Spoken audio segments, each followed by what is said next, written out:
Another edition of Eagle Insight with Coach Raina Harmon. Coach, thank you so much for your time. Of course, Jacksonville didn't go quite the way we wanted it to. What was something that you saw that the girls really want to focus on in practice? Yeah, I think cleaning up our turnovers, right? Whenever, I thought we shot the ball really well. I mean, over 40% from the floor, about 44% from three, right? Shooting those numbers, you should be able to win, but you're turning the ball over 20 times a game, plus giving up offensive rebounds. It's going to be a little tough. So those are the two things that we're focusing on mainly, right? Is valuing the ball.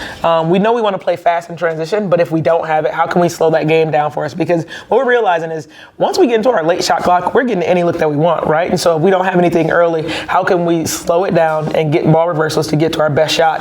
And then, like I said, just taking care of the defensive box outs and stop limiting teams from extra possessions.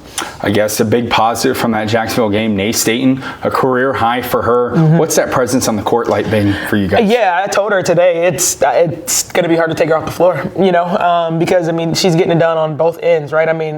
How many charges did she take? Maybe 3 or 4, right? And so she's that backline presence that's willing to sacrifice her body. Should we have some miscues, getting us extra possessions defensively? But she's finding her spots. And for her to have 25, I didn't even realize it to the end of the game because it was so quiet. But her ability to get to the free throw line, and she's shooting it at 80%, second in the conference. And her three has come a long way. She's knocking that down with confidence. And then, she's her physicality, right, at the basket. I think she's doing really well with that. And then her mid-range game is coming along, right? So she's finally understanding the system. We're playing through her a little bit. And so it was good to see her start to turn it on. And I know she has aspirations of playing after here. And so I think she's putting herself in a good spot.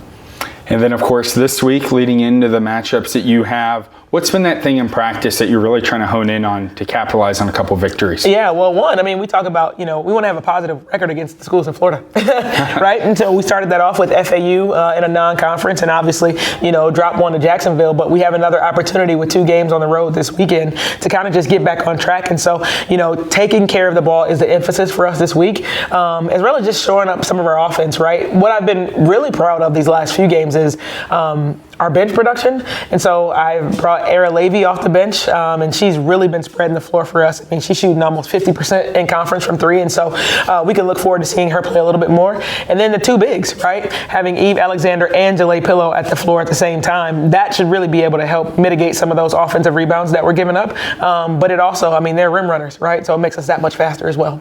Coach, thank you so much for your time. I appreciate you as always. Good luck on the road. Appreciate you. Catch them on ESPN Plus, and then when they get back in action at home inside Alico Arena, of course, catch them then. Get your tickets online today.